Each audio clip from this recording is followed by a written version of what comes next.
Olá, muito boa noite, sejam todos muito bem-vindos ao Atualidades Pampa. Ao Atualidades Pampa de hoje. Vocês estão bem? Sim, como é que a gente vai deixar vocês assim? Não podemos, né? Porque o mundo continua a girar ao nosso redor, enfim, mesmo que seja nos cantinhos, as notícias acontecem. Por isso que a partir de agora, através da TV Pampa, nós vamos chegar aos lares de mais de 11 milhões de gaúchos. Também estaremos transmitindo para todo mundo através dos nossos canais digitais. Quando eu falo de canais digitais, eu me refiro ao YouTube da Atualidades Pampa, ao aplicativo da TV Pampa, mas também ao site, que é tvpampa.com.br. Como fazemos todas as noites, alguns dos assuntos que nós vamos tratar na noite de hoje, você vai conhecer agora. Por favor, Vitorino. Presentes de Natal, cada vez mais objetivos e pragmáticos. O hábito de reclamar modifica o nosso cérebro. A polêmica envolvendo a troca de letras de música de Cláudia Leite. Dunga é homenageado com estátua em sua cidade natal. Noite Feliz, a canção natalina mais cantada no mundo cristão. Os brasileiros estão consumindo mais nesse final de ano. Desconto do IPVA de 28% termina segunda-feira. O Natal e a família, laços afetivos e direitos legais. Olha, um programa assim mais light, né? Para uma noite como essa. Estamos no clima, né? Estamos no clima. Tudo assim, meio assim, sabe? Slow. Jingle Bell, Jingle Bell. Vamos se animar. O Papai Noel não vai lá em casa, não tranquei tudo. Opa! Porque ele sabe que tu é um senhor rabugento? Sabe? Por isso que ele não vai, ó. O Papai Noel não vai em casa de rabugento. Lá em casa ele vai, inclusive o elfo já anda pela minha casa faz um mês. O elfo, sabe que é o elfo? Não. Sim, mas que é o... Elfo é aquela chave de abrir... Não, o elfo é um ente que é mandado pelo Papai Noel, ele tá todo vestido de verde. E toda noite, sim. Todo vestido de verde pra mim é gafanhoto. Não, papagaio. Ele é um duende do Papai Noel. Noel. E toda noite ele muda de lugar e a gente tem que ficar procurando ele da manhã. Não tem remédio pra ele? Ele é doente? Não tem? Não.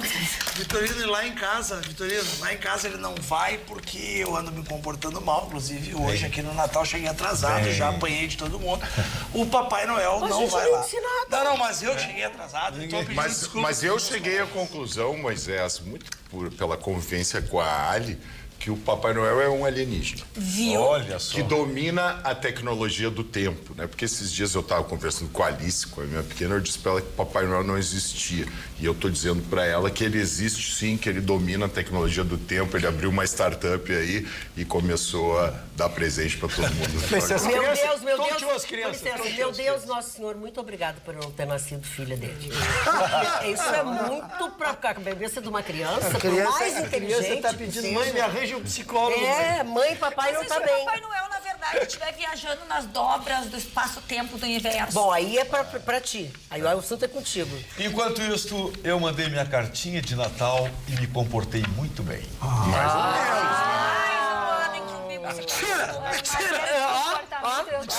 Eu achei que elfo era aquele negócio que o PC Farias denunciou. Não era o elfo que o Collor tinha? Eu não sei, mas será que o Luli vai ganhar presente de Natal esse ano? Depende da esbanjanja. O que eu não... Será que sobrou dinheiro pro Luli ganhar presente aí? Mas graças a Deus nós temos a Santa Dineia aqui, que está calada, que está pensando nos filhinhos, no Papai Noel, e que traz, inclusive, o seguinte texto: o Natal e a família, laços afetivos e direitos legais nas festividades. Presta atenção, presta atenção. Bom, tem Vai família lá. que dá laço mesmo. É verdade.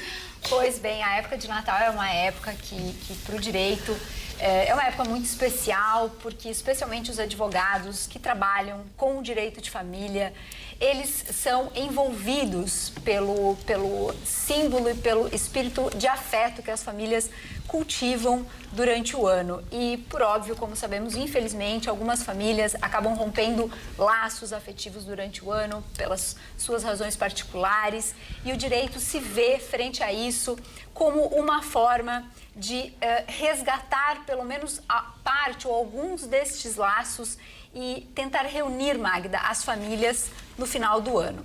Então, é uma decisão bastante difícil, porque muitas vezes, com mais ou menos 1 ou 2 meses de antecedência, as famílias já têm que comunicar ao juiz com quem os filhos passarão as festas. E aí tem que dividir, né? Os filhos passam geralmente com famílias com guarda compartilhada, o Natal com a família do pai, né? O Ano Novo com a família da mãe, ou vice-versa, e aí tentando equilibrar. E por mais que isso pareça muito triste para algumas famílias, né, que não vivem essa realidade, para nós que vivenciamos o direito no dia a dia, isso é parte do sistema de justiça. E sendo parte do sistema de justiça, também cabe dizer que o direito, pensando nisso, antecipou as conciliações e as tentativas de mediação agora nas vésperas do Natal, tentando, próximo ao recesso judicial, fazer com que as famílias que ainda se encontravam em litígio tentassem buscar em ferramentas como a mediação, como a conciliação, como o diálogo, uma forma de reaproximar famílias que estão ou que estavam afastadas por força de uma separação, por força de um divórcio, e trazendo o espírito natalino. Da mesma forma, 2024 marcou importantes debates sobre novas formas de família, Magda, que surgiram no direito brasileiro, especialmente o reconhecimento de famílias homoafetivas, o reconhecimento da família como um núcleo não necessariamente composto por homem e mulher, mas que fez com que se aproximássemos muito mais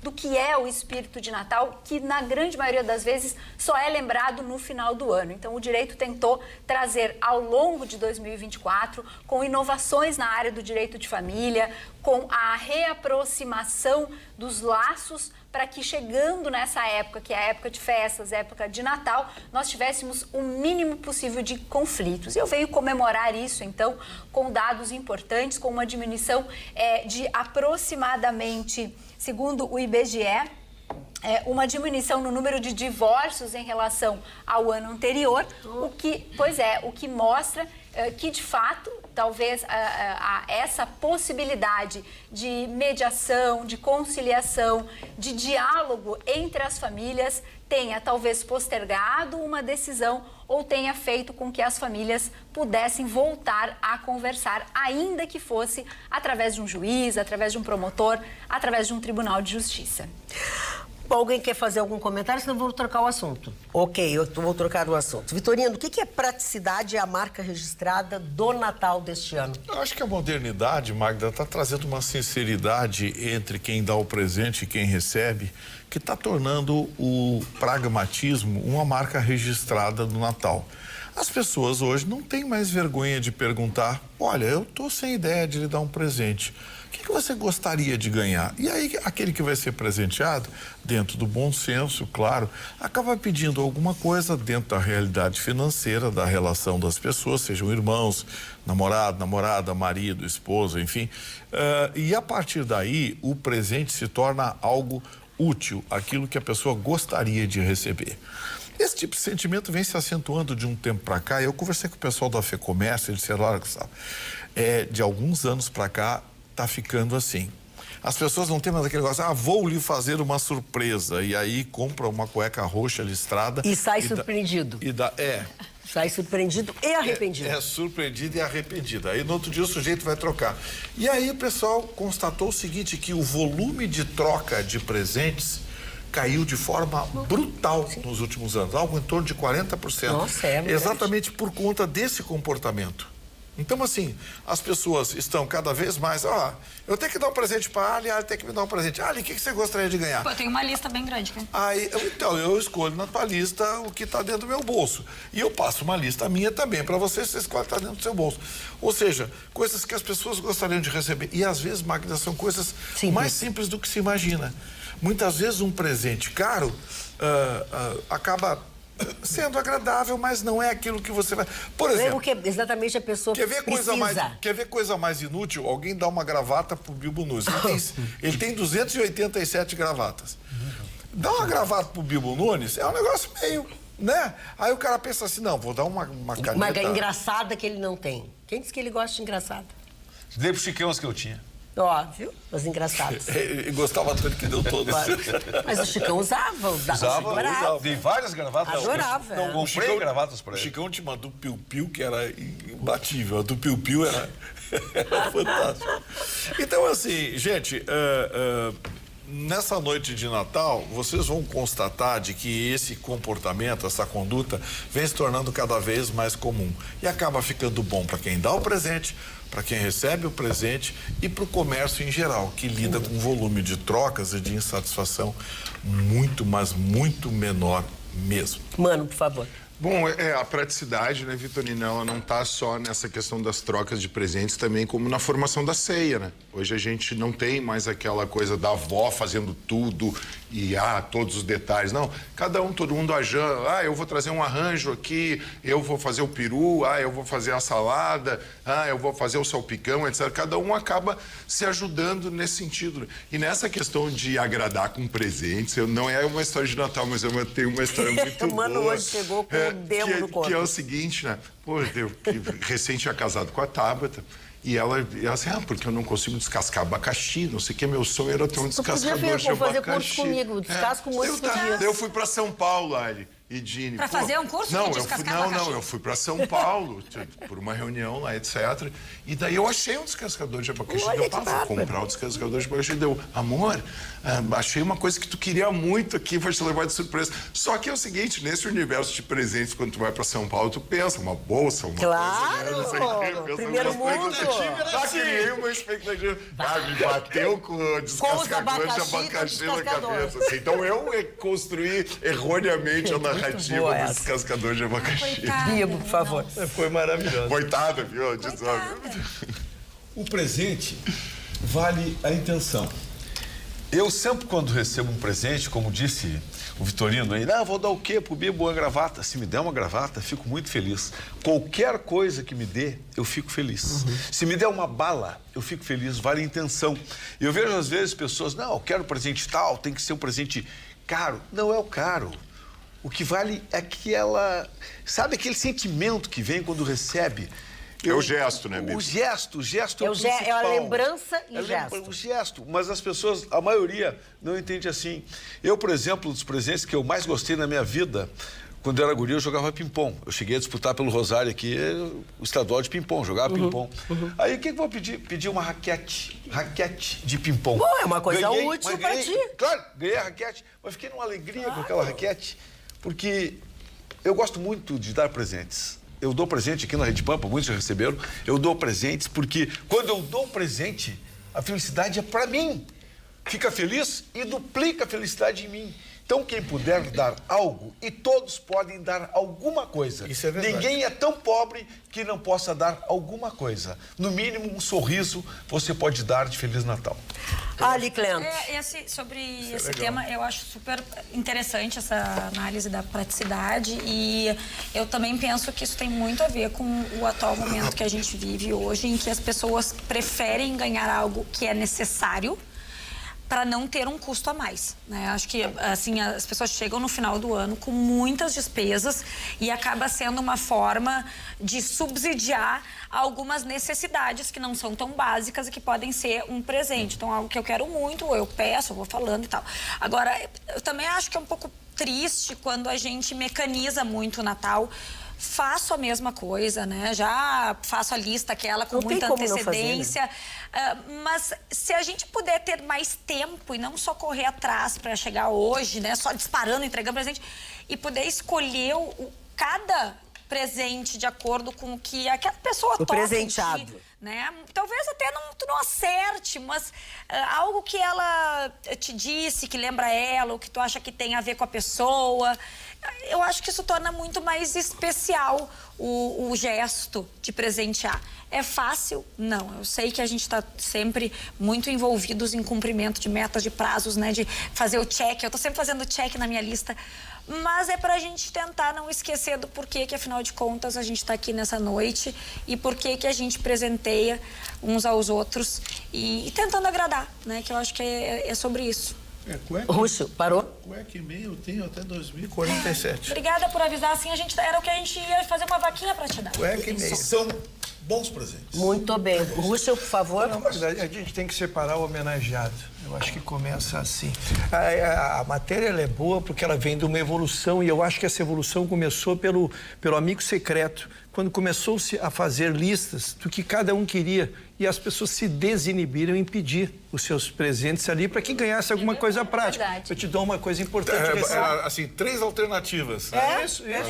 Eu te dou uma coisa super importante e recebo uma coisa que não tem nada a ver ou que eu tenho 20 em casa, como diria o exemplo da gravata do Bibo. Mas a Ali traz o ponto mais importante, eu vivi isso, Ali. É exatamente quando há afetividade na relação. Evidentemente que a pessoa quer se sentir prestigiada no sentido de que ela foi homenageada. Tu olhou para ela e pensou o que ela gostaria. Ali é um gesto não só de uma compra, mas um ato de amor. O que a maturidade traz com o tempo é exatamente isso. Hoje, como tu não pode dar inúmeros presentes, tu tenta ser objetivo. Então eu separei os grupos. Pessoas com quem tu vai dar para um relacionamento, é muito legal tu saber já, para um relacionamento de amizade, de fraternidade ou de parentesco, tu saber que, ela tá precisando de uma panela, então tu vai dar a panela, ela é cozinheiro humano aqui, é um cozinheiro nato, se ele tá precisando de uma panela, ele falou isso para nós aqui, tu vai e compra essa panela, tu tá acertando o presente, tá? Do que dar um chinelo que eu não sei se ele tem 20 chinelos em casa. Já a pessoa afetiva realmente é mais delicado. Eu às vezes fico tentando criar e eu há alguns anos tomei uma decisão de sempre arriscar em comprar o presente para que se sinta homenageado, mas especialmente as pessoas mais próximas, aquelas onde há relação afetiva. Muito bem, quem fala depois é a Dini. Pois bem, esse assunto eu acho que é um assunto muito caro para todos nós nessa época.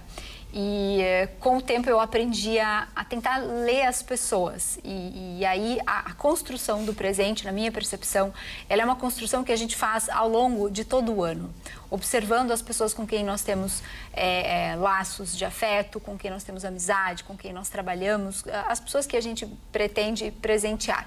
Me parece que o amigo secreto ele facilitou muito a vida das grandes famílias ou nas grandes empresas, né, onde você faz ali o amigo secreto e aí dá um bom presente para uma pessoa e aí cada um vai ganhar um presente bom e vai fazer a listinha daquilo que ela pretende ou que ela gostaria de ganhar.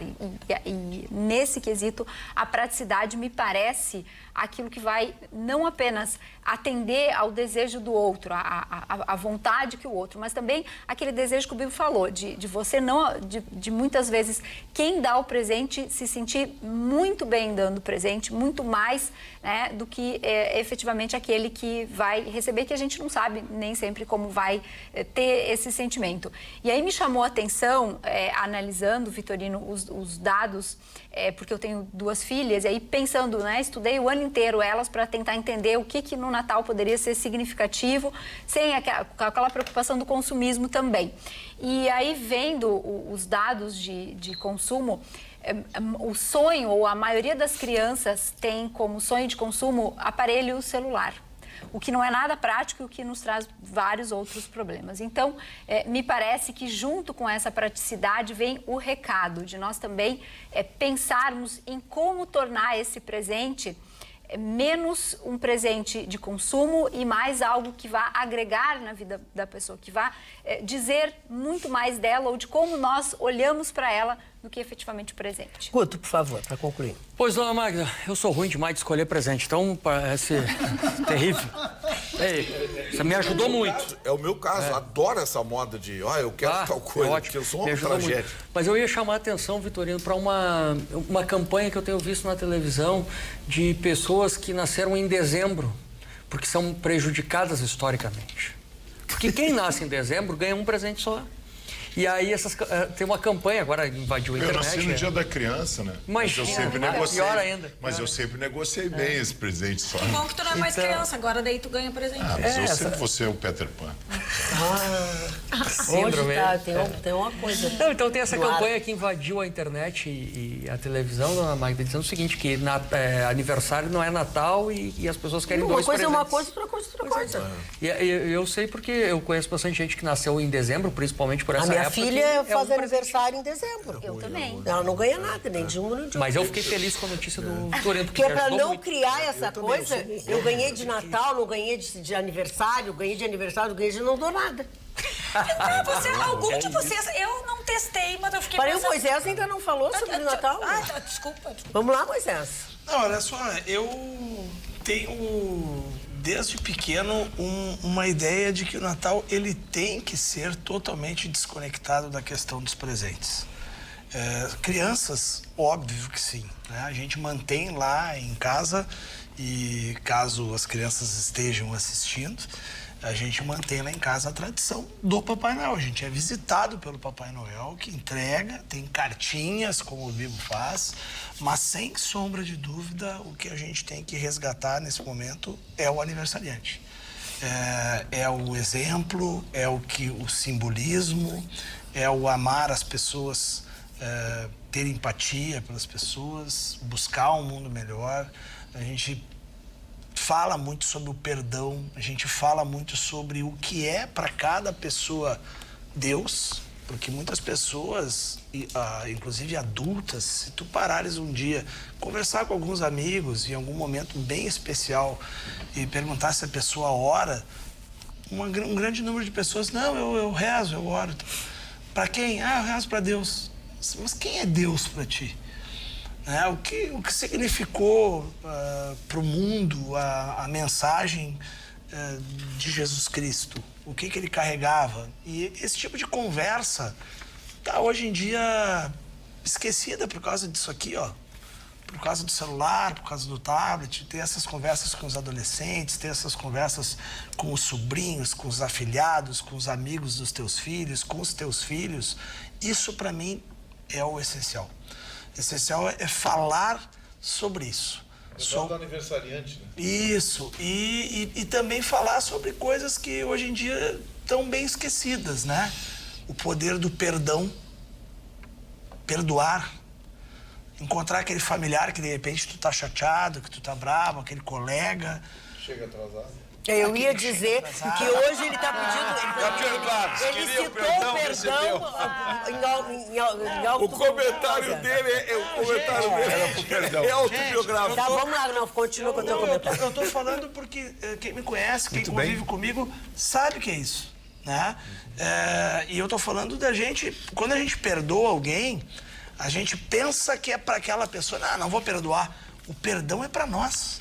Quando tu perdoa alguém, a paz, a energia positiva, o amor, o ganho. E olha que eu tô dizendo de coisas aqui que os colegas mais íntimos sabem do que eu tô falando, de tu perdoar coisas que são difíceis de perdoar.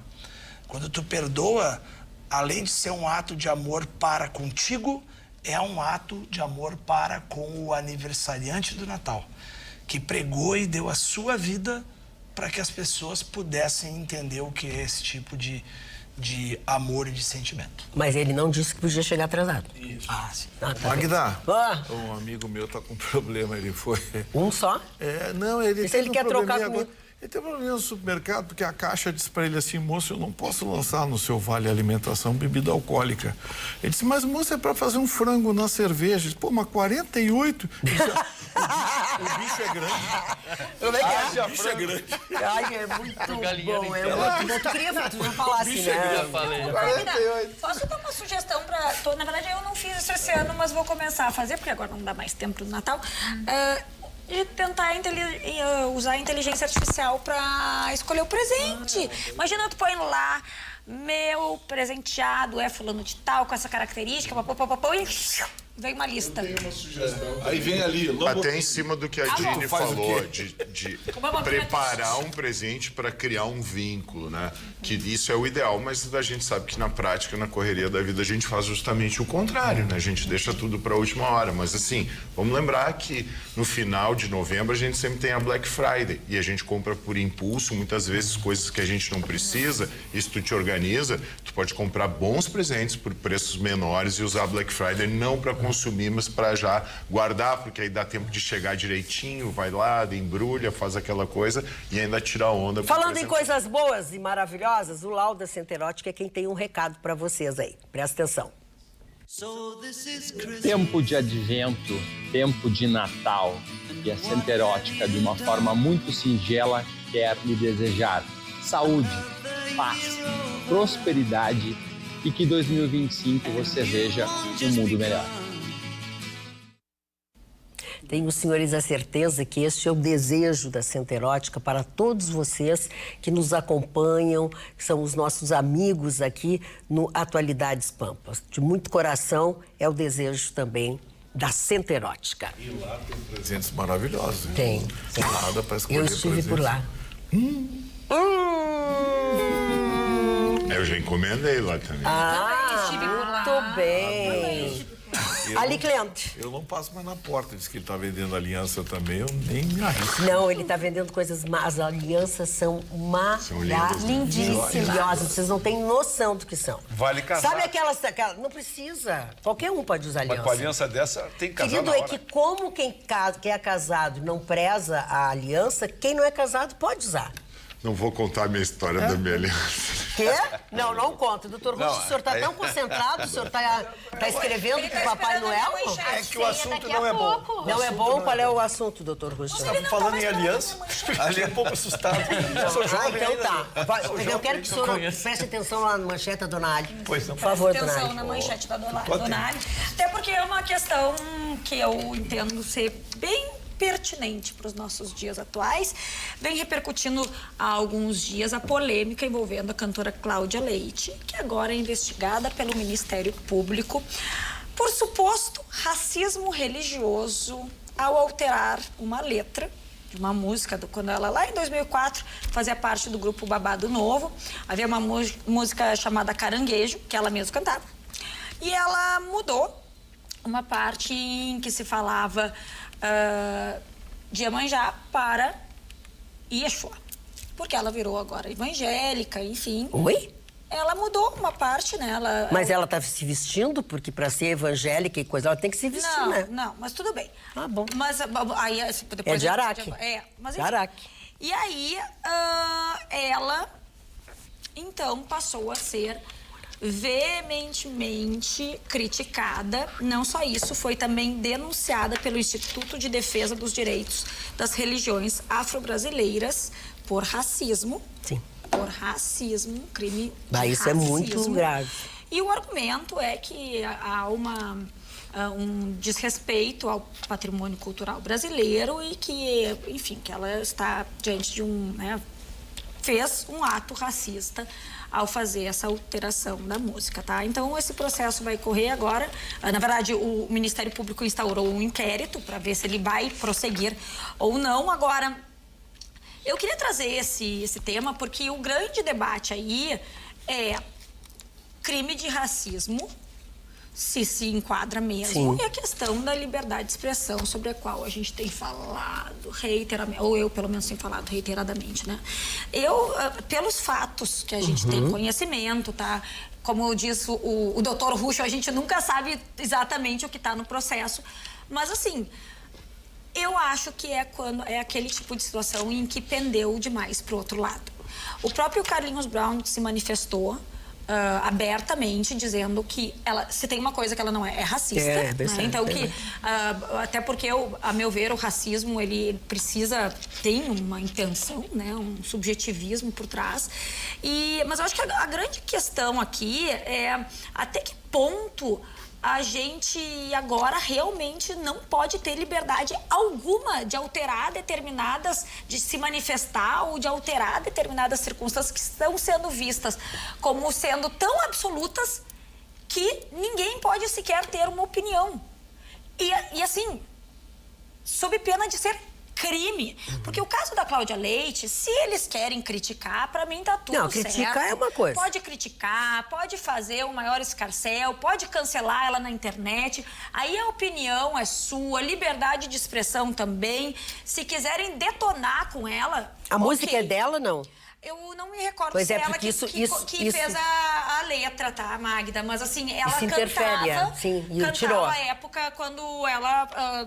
então isso, ela parou de cantar. Né? Exatamente. Agora, daí a tentar enquadrar, denunciar como sendo crime, como se ela fosse racista.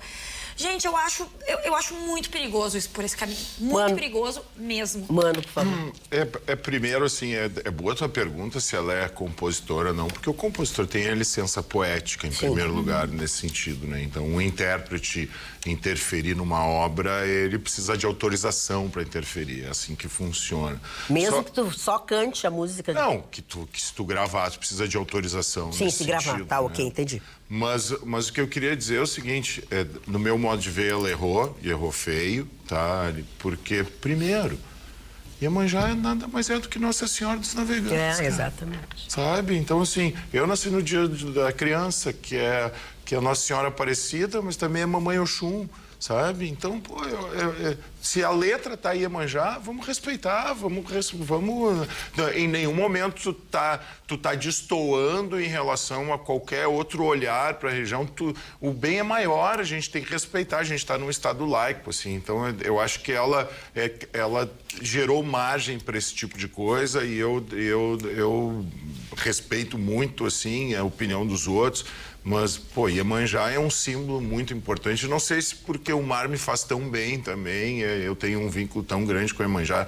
Toda vez que eu vou no mar, eu rezo, eu me energizo de uma maneira que faz muito bem para mim e para minha alma. Mas, independente do meu olhar ecumênico, eu sou um cara cristão, eu respeito qualquer tipo de manifestação, porque o que vale é o que essa manifestação vai refletir em ti, no teu ser, em como tu vai agir em relação às outras pessoas e em relação ao teu planeta. Diné, por favor. Bom, isso me preocupa muito, Ali, esse episódio, porque desde sempre a gente ensina os alunos na sala de aula que o direito penal, ou seja, um instrumento para punir no Brasil, o direito de punir, ele deve ser usado com parcimônia. Se fala em direito penal mínimo e estado penal máximo, ou seja, utilizar o direito penal naquilo que é mais caro, nos bens jurídicos que não são mais caros, como a nossa vida, a nossa integridade física, psíquica, a nossa liberdade, o nosso patrimônio. Quando eu vejo o direito penal ser utilizado para questões que poderiam ser resolvidas de outra maneira, me dói bastante enquanto professora, enquanto acadêmica, enquanto alguém que estuda com muita seriedade esse ponto do direito. Me parece, por publicamente aquilo que nós estamos sabendo a respeito disso, que para que ela seja, de alguma forma, responsabilizada criminalmente sobre isso, precisamos encontrar 3 vetores importantes. Ela não é autora da música, Sim, tá? justamente. Já acabei sabendo agora. São 3 compositores, um deles trabalha com ela até hoje, o Alan. Ah, tá. Então mas aí nós teríamos que comprovar 3 vetores importantes, que seria o discurso de ódio, a segregação cultural ou a agressão, nessa mudança que foi feita na letra. Então, não me parece que teve discurso de ódio, não me parece uma segregação cultural, muito pelo contrário, nós vivemos num país laico, constitucionalmente assim definido, e também não vejo uma agressão direta no discurso jurídico. Então, me parece que isso vai ser arquivado e o que vai restar disso é uma discussão que vai ser esvaziada, assim como muitas discussões esvaziadas utilizando o direito penal para aquilo que ele não deveria ser utilizado. Era isso que tu ia falar ou ia falar mais, Vitorino? Não, eu ia dizer que são 3 compositores que fizeram essa música, que eles eram os compositores do Babado Novo. Um deles era músico do Babado Novo, que era a banda que ela tocava. Essa música é de 2004. A música é bem ruinzinha até, né? Com a maioria das músicas baianas, uma porcaria. Parou. Mas assim, não é a primeira vez que ela muda a letra da música. Ela já mudou 2 ou 3 vezes. E os próprios autores já mudaram a letra da música uma vez para dar um clima mais festivo nos trios elétricos.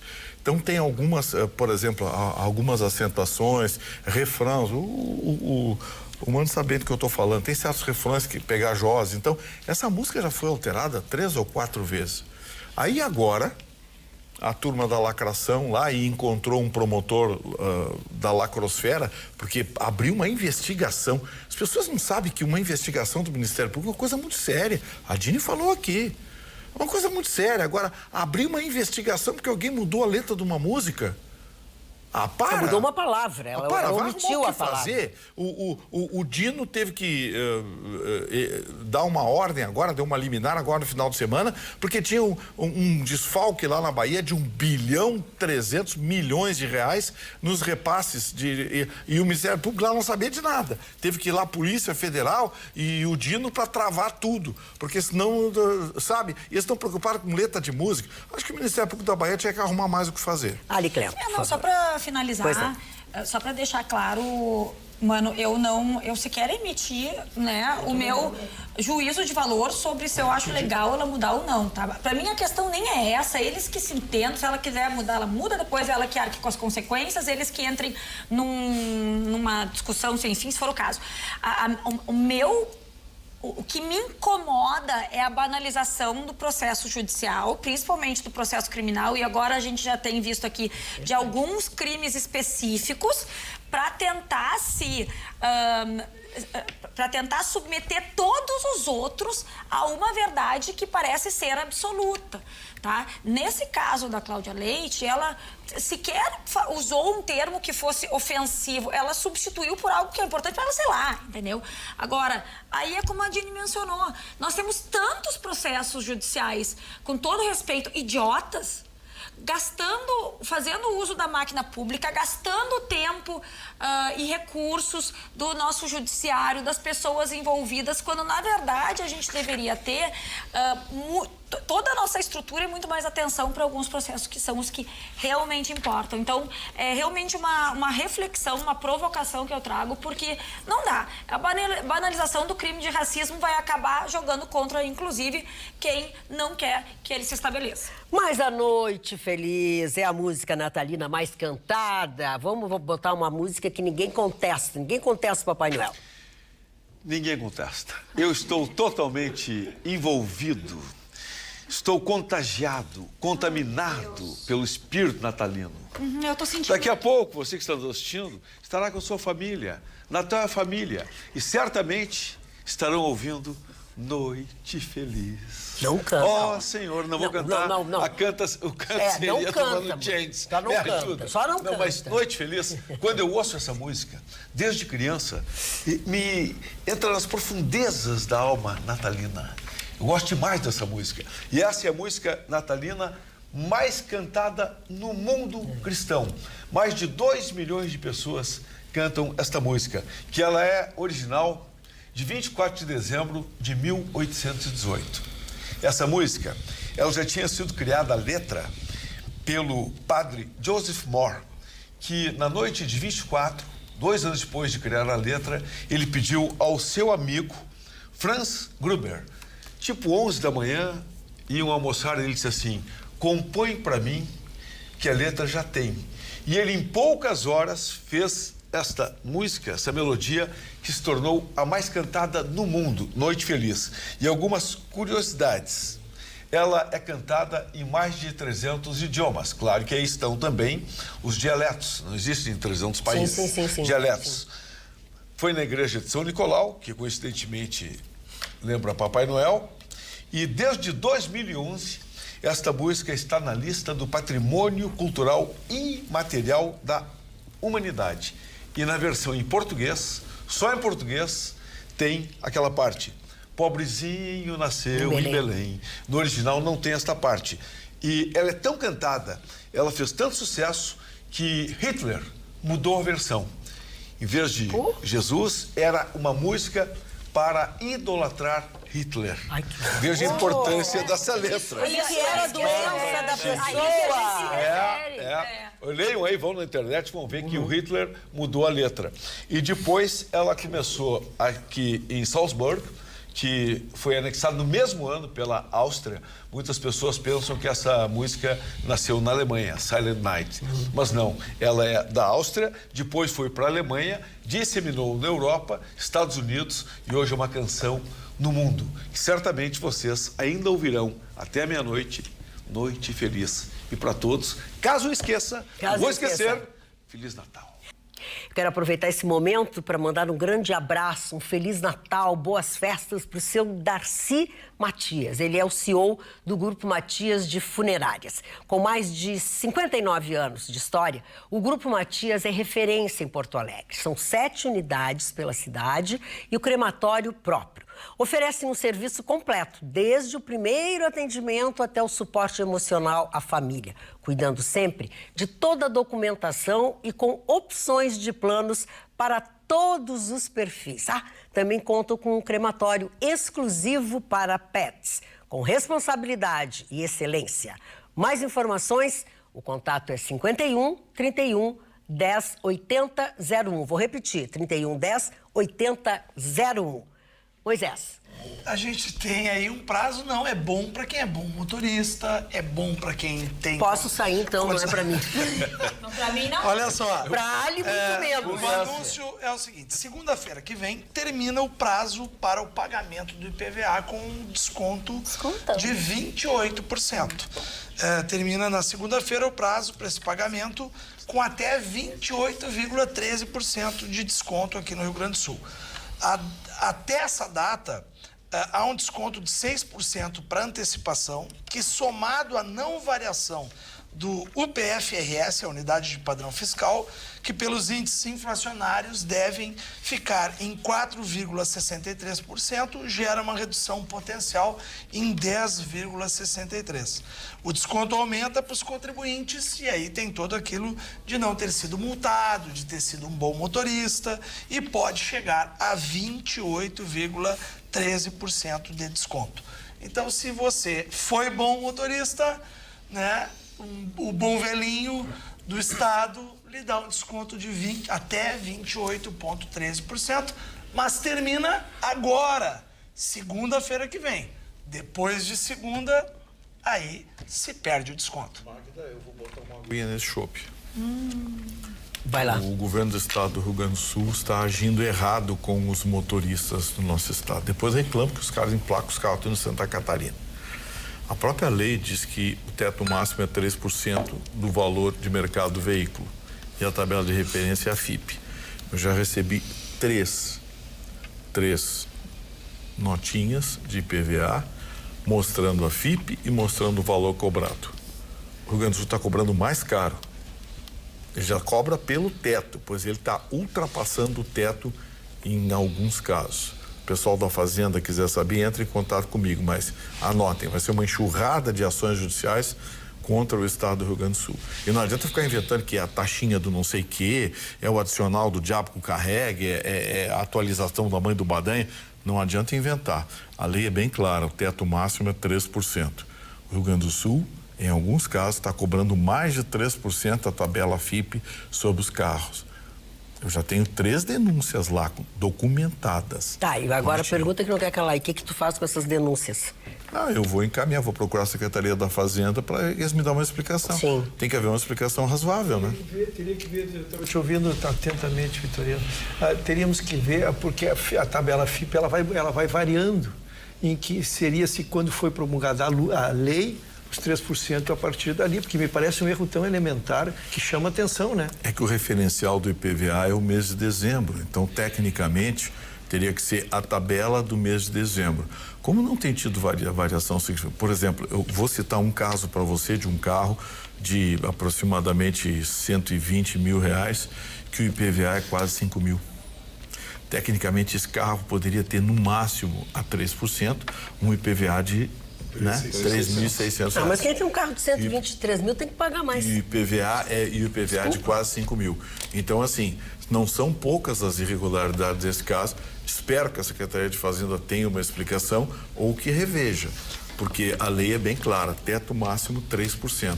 Mais que isso, tem que haver uma explicação razoável. Moisés, por favor. Não, e só para também contribuir, é óbvio que pode ser parcelado, continua o parcelamento de até 6%, e aqueles com vencimento em janeiro, fevereiro e março tem desconto, mas de 6% em janeiro, 3% em fevereiro e 1% apenas em março. Muito bem. Esse menino Guto, como é que vai ser? O teu assunto é assim, dados apontam que os brasileiros estão consumindo mais nesse fim de ano com o IPVA desse valor? Pois é, dona Magda, quem diz não sou eu, sou apenas o mensageiro. Quem diz a Associação Brasileira de Supermercados. A senhora lembra que a gente comentou aqui que os supermercados estavam super lotados. Aliás, quem deixou para as últimas horas desse dia de 24 de hoje, viu as redes de mercados aí bem cheias de gente. E na semana passada, no início dessa semana, dona Magda, a Abras, que é a Associação Brasileira de Supermercados, ela divulgou então que o consumo das famílias brasileiras aumentou no final do ano, isso sem contar ainda as festas de final de ano, que eu vou falar aqui no final, 7% em comparação ao mês anterior, ao mês de outubro, por exemplo. O mês de novembro, então, teve um aumento de 7% acima do mês anterior no consumo das famílias brasileiras. Os principais motivos para que as pessoas estarem consumindo mais nesse final de ano, primeiro é a Black Friday. A Black Friday deste ano teve um volume de 27% a mais de vendas em comparação com o ano passado. E segundo, foi a antecipação do 13º em empresas privadas e também em alguns setores do Estado, né? Do Estado brasileiro. Então, isso fez com que se injetasse mais recursos na economia e a população pudesse consumir mais. Bem, os produtos mais comprados pelos brasileiros nesses últimos 2 meses: artigos natalinos, bebidas, essas que o Vitorino disse que o cara queria comprar 48 cervejas para botar no frango. O frango era grande. Vai ficar bom. Vai ficar ótimo. Vai ficar macio, Avestruz. Em terceiro lugar, os panetones. E é verdade, o que tem gente comprando panetone. Sim, mas é o símbolo do Natal. Para a época, né? Carnes típicas de Natal e frutas em calda. Com as festas de final de ano, dona Magda, a Abras, então, tem uma expectativa que o consumo cresça mais 12% além desses 7% que já cresceu. O que movimentaria em torno de 69 bilhões de reais só nessa noite de Natal, o consumo total do Brasil, dona Magda. Pois eu quero te dizer, não sei vocês, eu me movimento muito e passo por muitos lugares diariamente onde tem, certamente muitos supermercados. Gente, faz 15 dias que tem filas na rua para carro, não importa a hora, não importa o supermercado.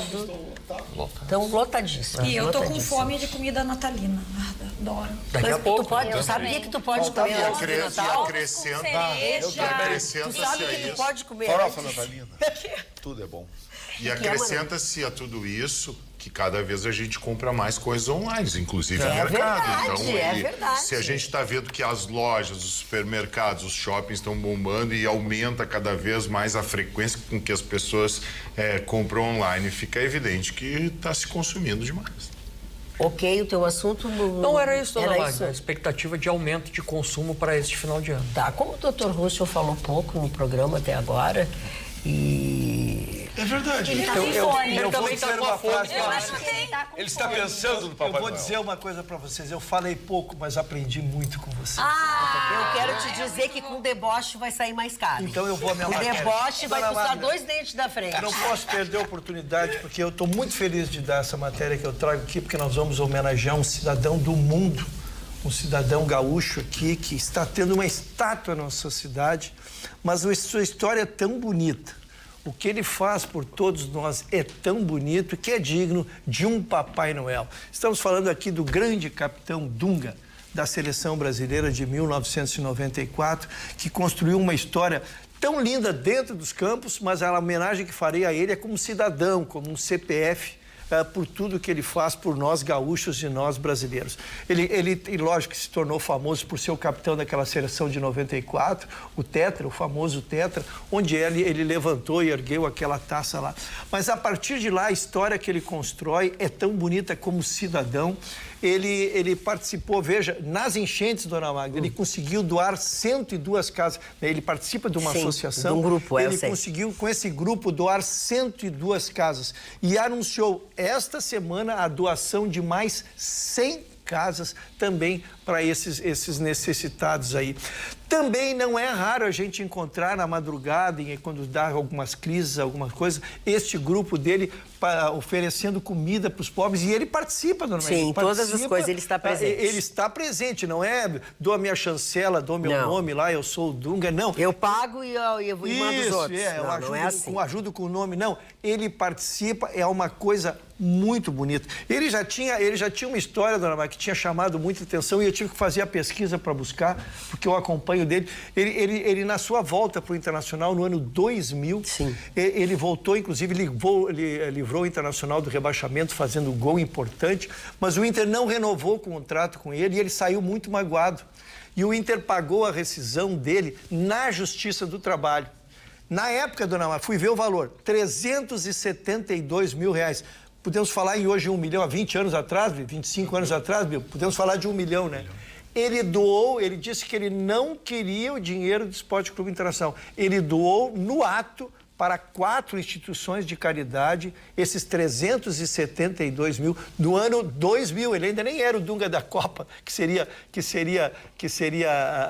depois... Não, da Copa foi em 94, já era. E no ano 2000, essa passagem pelo Internacional.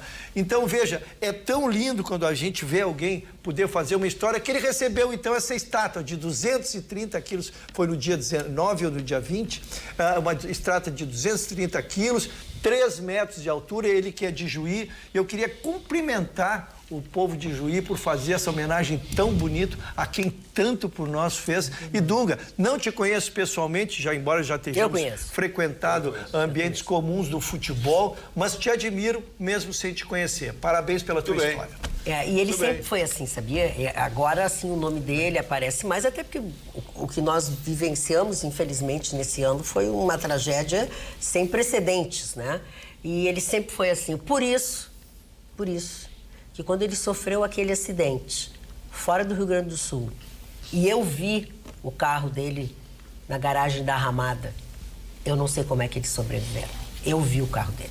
Parecia um envelope de carta.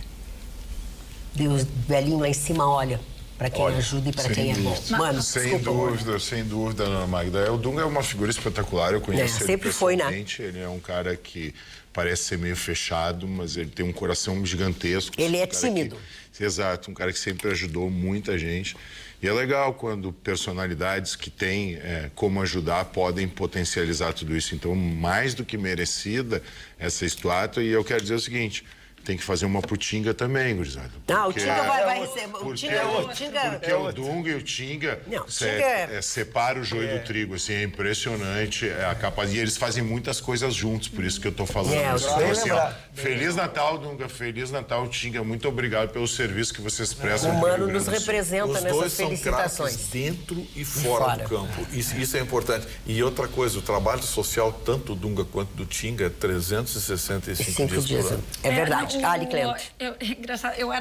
Sempre fui muito fã do Dunga na Copa. Eu me lembro que eu tirei um rolo inteiro de foto da TV com ele levantando a taça, né? E foi uma... Já tinha nascido ali em 94? Já tinha. Eu tinha até que fazer fotografia. E foi uma honra para mim quando tanto o Dunga quanto o Tinga, na enchente, foram nos visitar no abrigo. E a presença do Dunga eu devo à filha dele, a Gabriela, que né, fez essa conexão. E aí vem agora um outro lado, como mãe, a gente poder falar para os nossos filhos sobre nossos ídolos e mostrar a eles pessoas que foram não só grandes, talentosos jogadores, mas que fizeram valer não só a sua fama, mas os seus contatos, né? O seu Sim, poder. eles usaram pro bem. Exato, Eles poder usaram. transformador. Tá aí a série do Senna bombando, né? E o Senna é outro caso, por exemplo. Eu sempre uso essa frase que é do Homem-Aranha: com grandes poderes vem grandes responsabilidades. E eles são exemplos de pessoas que usaram o poder do bem, para fazer muita gente feliz e salvar vidas mesmo. Então, a gente tem que enaltecer e divulgar. O que o Homem-Aranha faz no Natal? Eu não sei o que o Na Homem-Aranha... verdade, a frase é do Stan Lee, que é o criador do Homem-Aranha. Não, é que nós estamos falando do Dunga, do Homem-Aranha e o Homem-Aranha. Viu, Ali? Na verdade, a frase é do Stan Lee, que é o criador do Homem-Aranha. Na verdade, né? Mas Quem falou foi o tio do Homem-Aranha. Tu sabe quem é que usou essa frase agora na diplomação lá dos vereadores? Nada mais, nada menos que o presidente R.A.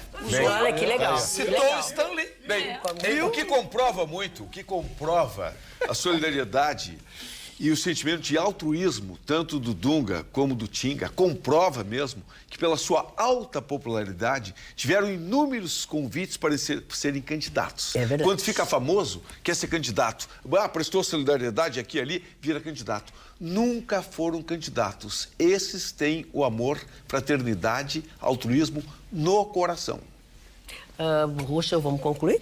Vamos concluir sobre o Dunga, não há mais nada a dizer, nem precisa ser dito. Agradeço aos pares. Tá, agora vocês podem começar a falar de mim. A questão do Dunga, mas vocês trouxeram o assunto do Tinga, e o Tinga, sim. O Tinga, eu tenho privo com ele, é uma querida pessoa, e vocês não poderiam ter sido mais justos em agregar essa homenagem ao Tinga. E o Tinga também eu conheci como dirigente. Teu povo te ama. Conheci quando era dirigente do Grêmio, tenho histórias maravilhosas dele, inclusive do seu caráter, já disse isso pessoalmente a ele. Então, todas as homenagens muito justas. Então, se eu disse que o Dunga era um Papai Noel, temos 2 Papai Noel. O Tinga está dentro dessa. Muito bem. Mano Change, eu deixei o teu assunto pro final porque é uma consulta que eu quero fazer. Eu sei. Eu trago ela no dia de hoje com muito carinho para ti, doutor. Não, porque eu sou péssima para essas coisas de ciência, de cérebro humano, de... Como é que não é o nome da coisa agora que está na moda? Inteligência artificial. Inteligência artificial. Eu não tenho nem natural. Como é que eu vou ter artificial? Eu quero entender isso, cara. Então, o filósofo e cientista Stephen Parton, tá? Ele está divulgando, ele chegou à conclusão que o hábito de reclamar modifica o nosso cérebro, né? E, infelizmente, modifica para o mal. Segundo ele, o cérebro cria as suas conexões com base no que é repetidamente feito, então, exposto, né? Então, quanto mais tu reclamar, mais tu vai estar gerando relações nesse sentido, né? E o contrário vale também. Quando tu pensa positivo, isso gera uma série de benefícios no teu cérebro, tá? E aí não é só uma questão de manifestação espiritual, que hoje a gente fala muito em manifestar, e até existe um link com o Stephen Hawking para física quântica em relação à manifestação. E aí isso acaba sendo muito interessante, gente, porque não é só pelo lado espiritual. Vamos lá, reclamações constantes, elas liberam cortisol, que é justamente o hormônio do estresse. Tá? E aí tu pode gerar ansiedade, depressão, problemas cardíacos, e essa ansiedade pode gerar Quero dizer para vocês que eu vou morrer em breve. Ganho de peso, tá? E pensamentos positivos geram dopamina e endorfina, que são justamente, né, substâncias geradas ao prazer. Então, nesse momento de Natal, nesse momento de reflexão, de final de ano, vamos aproveitar que a gente está com a família e vamos pensar positivo, vamos vibrar, vamos agradecer pelas coisas que a gente tem, vamos se planejar, vamos pensar, porque isso vai melhorar o nosso cérebro, isso vai fazer com que a gente tenha mais força. Eu sou um cara que faço muita promessa na minha vida, sabe? Tu cumpre? E cumpro, e começo a cumprir elas antes de elas acontecerem para mostrar para o homem lá que eu tô focado no negócio, sabe? E isso me gera uma autoconfiança, isso me gera um poder de manifestação que funciona muito para mim. Então, vamos vibrar positivo, vamos se estressar um pouco menos. Acho que assim, Pô, pandemia, enchente, a gente está merecendo um ano mais leve, a gente está merecendo um ano onde a gente esteja mais perto das pessoas que a gente ama e isso vai fazer bem, inclusive para o nosso cérebro, dona Magda. Tá? Tu pode ver se tu reclama menos de mim aqui no programa. Eu quero dizer para vocês que eu fiquei muito chateada, que o meu Natal vai ser horrível, você tem que ter tudo isso. Moisés, por favor.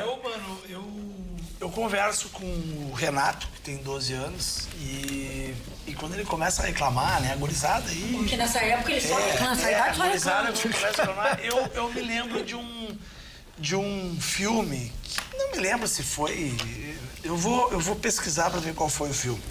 E a gente fez um debate, uma época na faculdade sobre isso, que é um exercício muito bacana de fazer com adolescentes, que é o seguinte: tudo que tu fores reclamar, imagina se simplesmente desaparecer.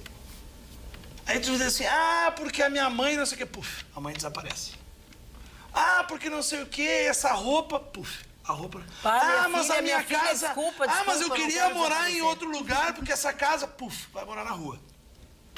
Se as pessoas simplesmente fizessem um exercício de quando for reclamar de qualquer coisa, parar para pensar do quanto existem pessoas que sonham em ter hoje aquilo tu veio, que tu tá reclamando. Hoje tu veio. Né? Que coisa linda esse raciocínio do Moisés. Hoje tu veio. E simplesmente, vou te dizer, o comportamento das pessoas, pelo menos por um tempo, muda. O Renato é exemplo disso. E eu espero que nessa época aí, essa noite, tem muito a ver com isso, porque a gente vive reclamando, cara. Tem gente aqui que eu vejo, colegas, amigos, que comentam, o fulano reclamou do carro dele. Puf, vai caminhar a pé, velho. Que mundo chato. Então é o seguinte, antes de reclamar, te dá conta que o que tu tem, amigo, tem milhões de pessoas que sonham em ter. Se tu fosse meu pai e eu tivesse 12 anos, com certeza eu ia usar essa tua máxima, esse teu raciocínio que foi genial, pra tu estar passando uma gatinha na rua e pensar, eu quero aquela roupa. Como é que é?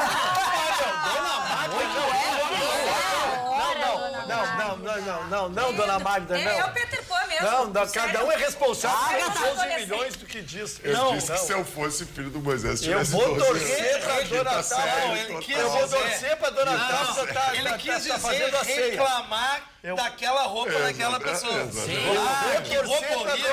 Entendeu o que ele quis dizer? Acho que alguém vai chegar em casa e não vai ter presente na área.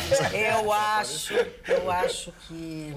O cara vai lá e reclama, da minha mulher, não sei o que, puf, vira viúvo. Ai, mas eu conheço um monte de gente que adora. Não dá ideia, Moisés. Não dá ideia, Moisés. Não dá essa ideia, Moisés. Olha, os caras tão punk hoje. E quem disse que mundo chato? Quem disse, Berenice? Quem disse, Berenice? Dineia, quais as tuas impressões sobre esse assunto? Eu tô apavorada. Esse assunto, Magda, ele traz reflexões importantes, porque é um pouco da natureza humana reclamar. Eu, como advogada, eu já sabia, quando escolhi ser advogada, que eu iria trabalhar com pessoas que reclamam o tempo todo, né? Mas o teu ganha-pão é a reclamação. É justamente a reclamação. Então, eu acabei aprendendo a acalmá-las, né? A trazer, a buscar um viés de compreensão, a entender essa reclamação. Agora, e quando eu reclamo ou quando eu tenho essas reclamações dentro da minha casa? Então, ao longo dos anos, o que eu fui aprendendo? Que um pouco da reclamação, mano, ela tem a ver também com o senso de autorresponsabilidade, que a maioria de nós não tem ou descobre de alguma maneira que precisa ter ao longo da nossa vida e que vem muitas vezes com a maturidade. E a gente tenta passar para os nossos filhos. Dou um exemplo. Esses dias a minha filha mais velha estava lá se reclamando de alguma coisa e eu perguntei para ela de quem era a responsabilidade por aquilo que ela estava reclamando, né? E ela estava tentando atribuir essa responsabilidade aos outros e não a ela mesma, né? Então fiz com que ela refletisse que muito das reclamações são a falta de compreensão ou a falta de diálogo que nós temos com nós mesmos, de culpar o outro ou de culpar as circunstâncias. Olha, eu cheguei atrasado no trabalho hoje porque o ônibus quebrou, então a culpa é do ônibus, eu estou reclamando do ônibus. Não. Foi isso que aconteceu contigo hoje, mas a culpa é minha. Ah, não, pensei que tinha sido com alguma coisa. A culpa é minha e eu posso ter ali a referência do ônibus, etc. Mas a culpa é minha. Então, muito do reclamar vem também da ausência de autorresponsabilidade, que é algo que eu desejo muito que nesse Natal a gente possa refletir, de reclamar menos e autorresponsabilizar-se mais por aquilo que a gente anda reclamando. Ali, por favor. Essa matéria, ela é muito importante, porque ela parece singela, né? Ou muitas vezes essa coisa, não tem que reclamar, tem que good vibes e tal. Mas a questão é que, além de mudar o cérebro, muda a qualidade de vida da pessoa. Então, essa para mim foi uma decisão que eu tomei há alguns anos, como algumas outras, e que mudaram a minha vida, né? Outro, por exemplo, é não julgar as pessoas. Às vezes a gente julga, claro que sim, ninguém é perfeito, né? Mas a gente precisa ter a consciência do ato para que pelo menos, para que eu tô reclamando? Para tudo, é normal, nós vamos reclamar. Vamos tentar ter gatilhos mentais para que isso não aconteça. E essa notícia, ela veio nessa leva da descoberta da neuroplasticidade, sobre a qual volta e meia eu falo aqui, que foi a grande descoberta da neurociência nos últimos anos, que é exatamente a capacidade do cérebro estar constantemente aprendendo e se expandindo. Então, aquela ideia que a gente tinha de que chegava em um ponto, a gente já não aprendia mais, a gente só envelhecia, ela é totalmente inverídica. A gente consegue, através de novas percepções, de novos hábitos, alterar profundamente o nosso cérebro e, na sequência, a nossa vida. Então, eu acho que é um exercício que, se a pessoa se propuser, 2025, tentar controlar, olha, eu garanto, não sabe o bem que vai fazer para sua vida. Tens alguma coisa para concluir? Acho que a conclusão é justamente da área. A gente tem que evoluir todos os dias. A gente tem que... E mesmo quando a gente erra, isso não pode servir para... Bom, errei, agora eu vou voltar a ser quem eu era. Não, bem pelo contrário. A gente precisa passar por esse processo de evolução. Eu tenho uma música que eu fiz junto com o Armandinho, que chama Só Notícia Boa, que ela fala muito de positividade, que o refrão é só notícia boa, só gente bonita. Pense positivo e tenha fé no que acredita. Vamos vibrar, gente. Está começando o ano aí novo, a gente está vivendo um momento de reflexão. Nada mais importante do que a gente estar perto das nossas famílias. E se no Natal, se nesse momento a gente não gerar good vibes, pode ter certeza que não vai ser lá em abril, maio, quando o bicho está pegando. Manda um good vibes aqui pro Vitorino. Quem? Quanto? O quê? Não. Vitor, pode continuar, Vitorino, a gente está muito, por favor. Pois, dona Magda, hoje eu quero mandar um abraço muito especial para toda a galera lá da Ligou Autolocadora, para você que está precisando aí alugar um carro agora para as festas de final de ano. Exatamente, por isso que eu lembrei disso. E também para o veraneio que se aproxima. Muitos colegas aqui eu sei que já estão se preparando para ir ao litoral. Passa lá na Ligou Autolocadora, aluga um carro, fica tranquilo, não tem que pagar o IPVA, nem DPVAT, nem nada disso. Então, @Ligou Autolocadora. Busca a galera lá, o Fábio, a Michelle, toda a turma lá, todo mundo te esperando. Doutor Russo, vamos à sua pesquisa, por favor? A minha pesquisa, dona Magda, é uma pesquisa controversa e é um tema que nós temos trazido bem a miúde aqui. E hoje, que estamos nessa informalidade, né, e todos afáveis, nós podemos discutir... Não estraga o clima. Não estraga. Tem tempo Natal, de tu parar e trocar o assunto. Mas o assunto é bom? Né? Tá, então vamos lá. Discutir de uma forma mais afável, mais amável. Estamos espiritualizados. Então vai que é tua, Tafarel. Estamos espiritualizados. Nós repetimos, a Datafolha repetiu uma pesquisa que ela havia feito a última vez em 2019. E ele repetiu os mesmos índices, praticamente igual, mudou 1%. Mas o principal, que é o tema que a gente traz para debate, é que 51% dos brasileiros dizem ter mais medo da polícia do que confiança nela. Aí abre-se uma vertente enorme de discussão que a gente pode fazer. E veja, por que eu trouxe a pesquisa de 2019 com os mesmos índices? Porque eu não quero canalizar com o último mês que São Paulo foi bombardeado lá por denúncias, né, que poderiam ter influenciado isso, mas não, ele repetiu o mesmo índice. Na verdade, a discussão é, primeiro, as polícias precisam se preocupar também com o seu sistema de comunicação. Eu tenho falado isso na política, falo isso no futebol, o Guto me acompanha, falo isso no futebol. Quem não se comunica, né? Como dizia se trumbica. Como dizia, o Chacrinha dizia, quem não comunica se trumbica. Então, de nada, lógico que é importante tu fazer um bom trabalho, mas tu precisa fazer aqueles que dependem de ti entender ou conhecer ou ter noção de que tu estás fazendo esse trabalho de excelência sob pena de difundir um equívoco. Então, veja, 51% de ter medo da polícia é um índice estarrecedor. Ou seja, nós temos que ter a polícia, como nós temos que ter o Exército Nacional, como as nossas entidades protetoras, como as nossas entidades que nos dão segurança, que nos oportuniza que a gente pegue, bote os nossos filhos no carro e saia e saibamos que vamos chegar nos nossos destinos. Então, o primeiro enfoque que eu dou é exatamente esse de as secretarias de segurança pública, né, se preocuparem também com seus setores de comunicação, fazerem como nós temos feito, né, dona Magda, prestamos um serviço social super interessante, que nós temos as estatísticas, quando saem as estatísticas da Secretaria de Segurança Pública, que nós trazemos os dados, redução de morte, redução de feminicídio, né, aumentou o número de pedidos de proteção à mulher, e eles estão tendo benefício. Então, trazer publicidade, discutir isso, né, penetrar na sociedade com essa informação, que eu acho que seria a contribuição que eu me atrevo a trazer um tema tão delicado assim para 2025. Moisés, por favor. Eu vou dar uma pesquisada para ver essa pesquisa por estado, né? Se a pesquisa, ela é, pelo que eu vejo, nacional. Aqui eu tenho certeza que o índice é completamente diferente. A população gaúcha aqui confia muito mais na polícia. A gente vinha falando sobre as reclamações, né? Eu quero fazer uma ponderação. Eu, às vezes, me incomodo quando vejo, não estou falando de todos, não quero generalizar, mas eu me incomodo quando parte da imprensa só noticia coisas ruins referentes às forças policiais. E muita coisa boa acontece, como foi dito aqui, índices positivos, servidores que salvam pessoas. Isso não vira notícia. Só vira notícia o que é ruim. Isso influencia a opinião pública.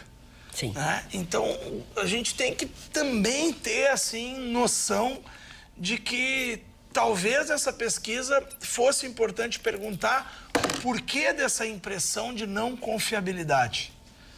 Se tiver o espaço para a pessoa responder, porque eu tenho visto na TV que teve tiroteio, eu tenho visto na imprensa, é muito complexo.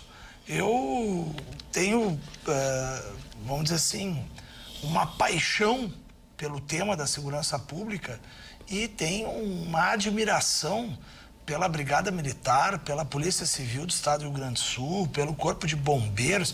E aonde eu vou, claro que existem críticas. Quando tu faz uma pesquisa e ela dá suporte à melhoria do serviço público, essa pesquisa, maravilhoso. Mas é importante a gente fazer recortes, porque se tu fizer essa pesquisa em determinado local, maior número de questionários do que em outros locais, me parece ser injusto. Então eu vou estudar a pesquisa para não também eu estar fazendo uma injustiça com a pesquisa, mas eu tenho certeza, Ucho, que aqui no estado do Rio Grande do Sul o índice de confiança na Brigada Militar e na Polícia Civil ainda é muito mais alto. O Bibo, por favor. Eu confesso que não entendi. 51% das pessoas têm mais medo de polícia.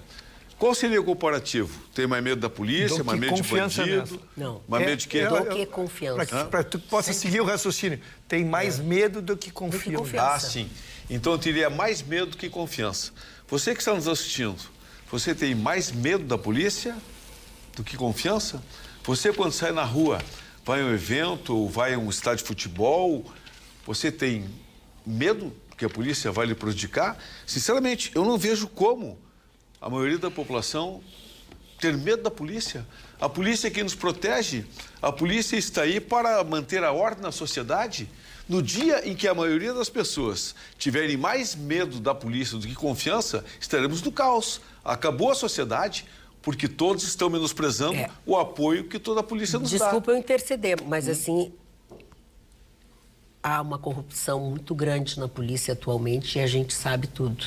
Porque agora, com a rapidez das notícias, eu acho que é isso que faz as pessoas ficarem com medo igual.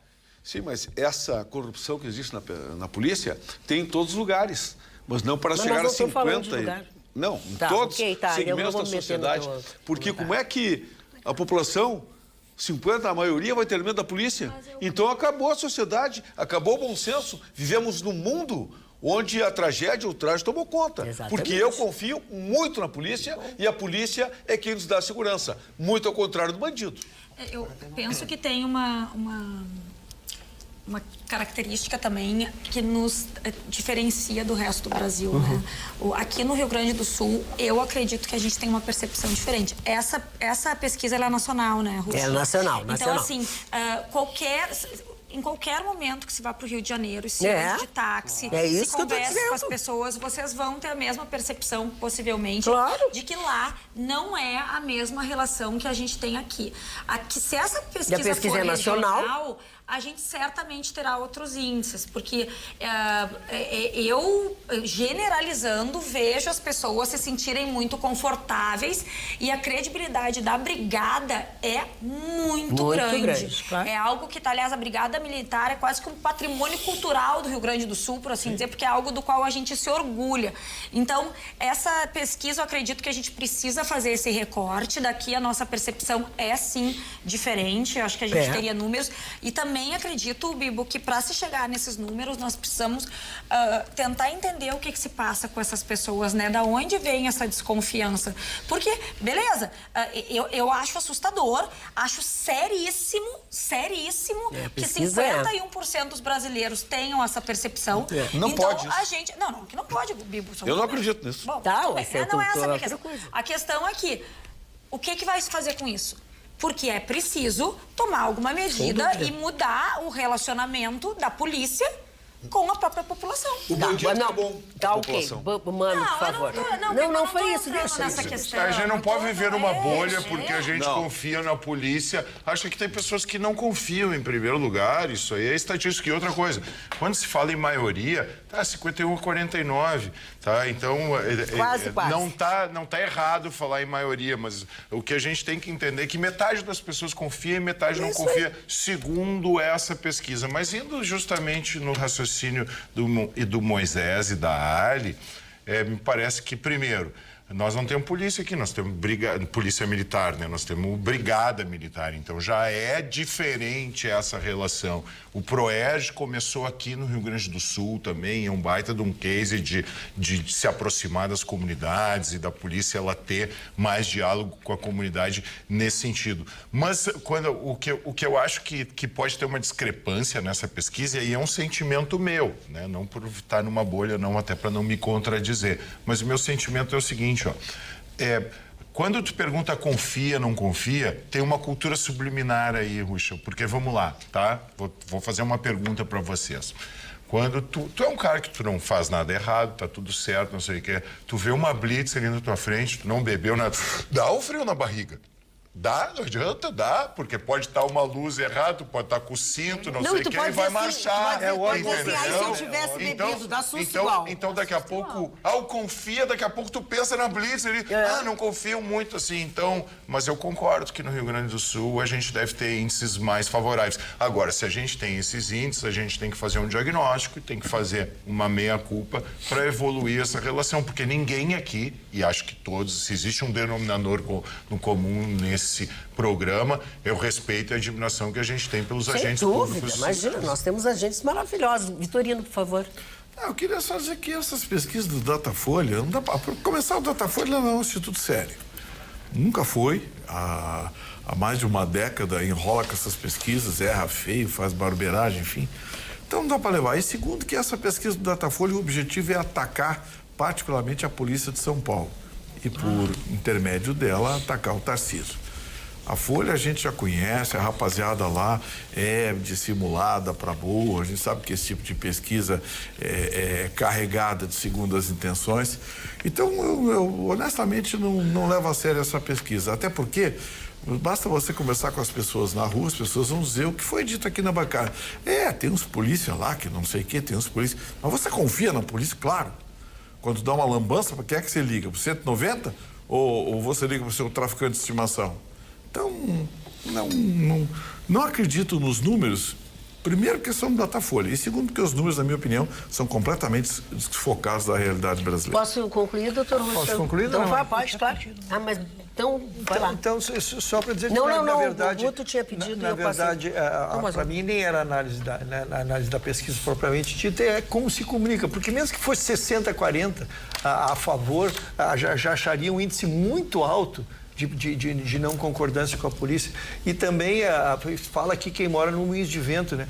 A percepção de segurança minha não é a mesma. Eu não vou citar bairros para não constranger ninguém aqui, porque não seria ético, né, da minha parte. Mas é evidente que a minha percepção de segurança é uma e quem vive em alguns bairros mais afastados, não protegidos, é outra. Guto, por favor, pode falar. Não, Magda, eu queria dizer, eu não queria desacreditar a pesquisa, concordar com os colegas que talvez a nossa polícia, certamente, né, não talvez, certamente, nós temos uma polícia diferenciada aqui no Rio Grande do Sul, isso é histórico, né? A própria Ali já citou que a Brigada Militar é um patrimônio do estado do Rio Grande do Sul, mas é que desacreditar a pesquisa para mim é perigoso, né? Porque semana passada se trouxe ao programa a questão do STF, em que as pessoas deixaram de acreditar no STF, um percentual deixou de acreditar e foi louvada a pesquisa. E agora essa pesquisa desacreditada, eu não desacredito nenhuma nem outra. Acho que serve para que as instituições entendam o seu papel na sociedade, repensem e prestem um bom serviço, principalmente porque são servidores públicos,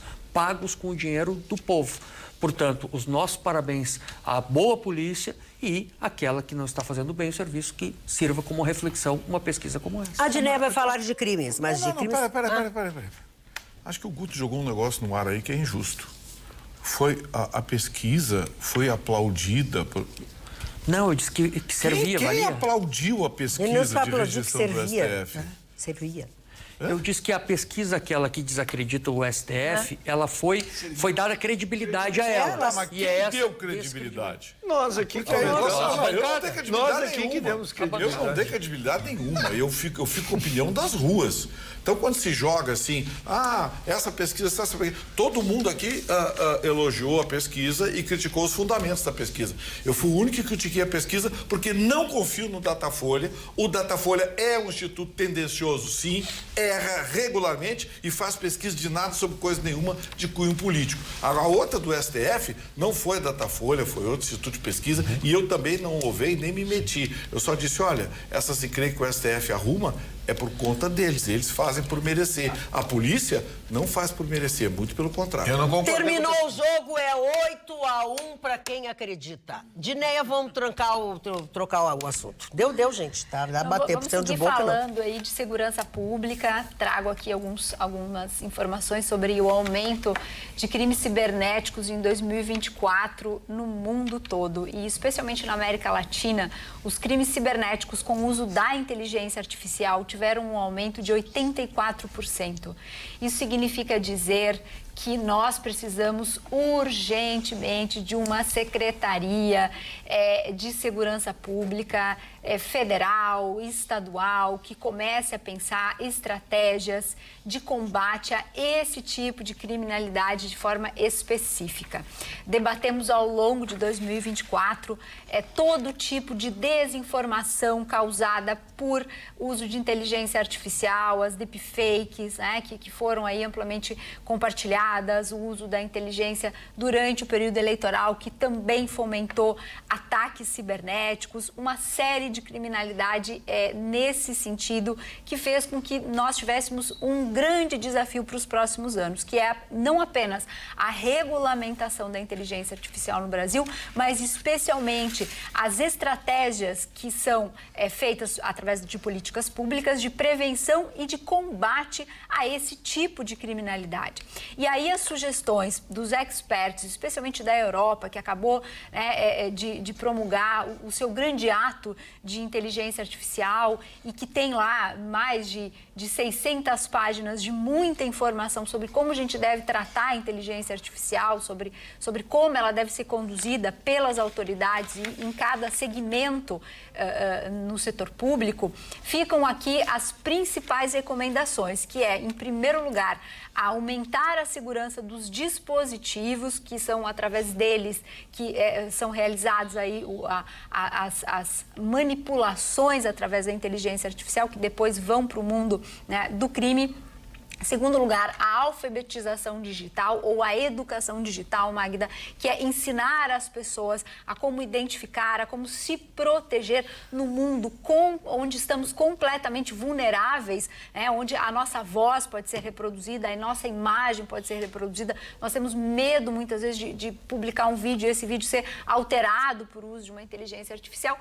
E, em terceiro e último lugar, a responsabilidade do Estado, sim, não apenas em regulamentar, mas também em realizar essa conscientização através de políticas públicas que sejam eficazes e não uma mera ou uma pura demagogia. Então, esses são os grandes desafios aí para os próximos anos, porque a inteligência artificial, assim como a internet e a tecnologia, veio para ficar. Então, cabe a nós pensarmos em como vamos, né, nos protegermos e protegermos a toda a sociedade. Alguém quer falar sobre esse assunto? Eu vou passar para o Moisés com outro assunto.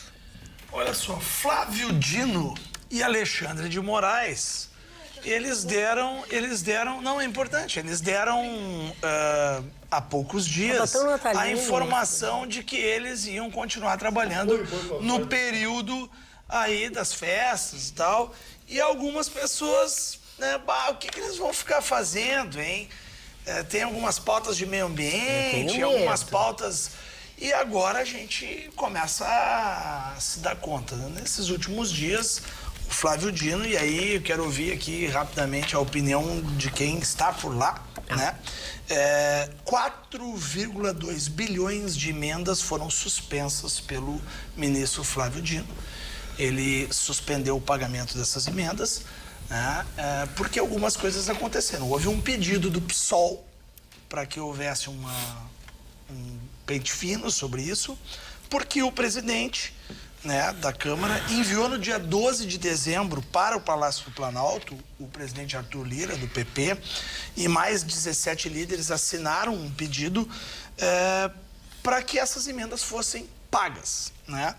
No mesmo dia, o presidente cancelou as atividades das comissões, alegando que os deputados tinham que votar o que era prioridade no plenário. Então, em 2024, não vai ter reuniões de comissões.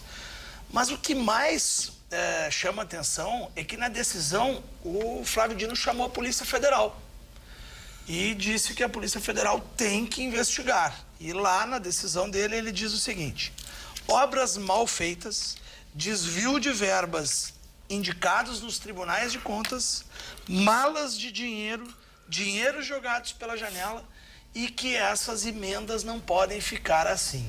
Então fica aqui explícito uma queda de braço, né, dos parlamentares querendo o pagamento das emendas para destinar para suas bases, e o governo refém de querer aprovar as suas matérias no Congresso. Muito bem. Fala. Essa eu quero falar a respeito. Tá, então fala. Porque emendas, quando se fala em emenda... Estamos quase no final. A população fica bem preocupada. Mas como estão roubando? A ideia é essa. Emenda, estão desviando dinheiro. Se o Flávio Dino diz que estão desviando dinheiro, que tem malas de dinheiro, ele tem que dizer aonde estão essas emendas, porque está generalizando. Eu, por exemplo, todo ano vai para a praia, vai ver. Eu tenho lá mostrando para onde vão todas as minhas emendas. Eu estou me lixando se tem emenda, por exemplo, de bancada, emenda de comissão. Eu trato das minhas emendas de bom parlamentar, não tem que se preocupar com emenda. Qualquer criança sendo de uma mesa, você dando dinheiro por aí. Tem que ser um parlamentar que fiscalize, que atue e lute pela população. Viver só de emendas não é um bom parlamentar. E assim nós vamos encerrando o Atualidades Pampa de hoje. Estivemos ao vivo nos lares de mais de 11 milhões de gaúchos. Muito obrigada a você, de todo esse mundo que nos acompanha pelos canais digitais do Atualidades. Estou falando do YouTube, do app da TV Pampa. Lembrando que as nossas opiniões e manifestações aqui emitidas são de nossa inteira responsabilidade, não da TV Pampa. Mas essa é a TV Pampa, a TV dos gaúchos. E nós desejamos a todos vocês o quê? Feliz Natal!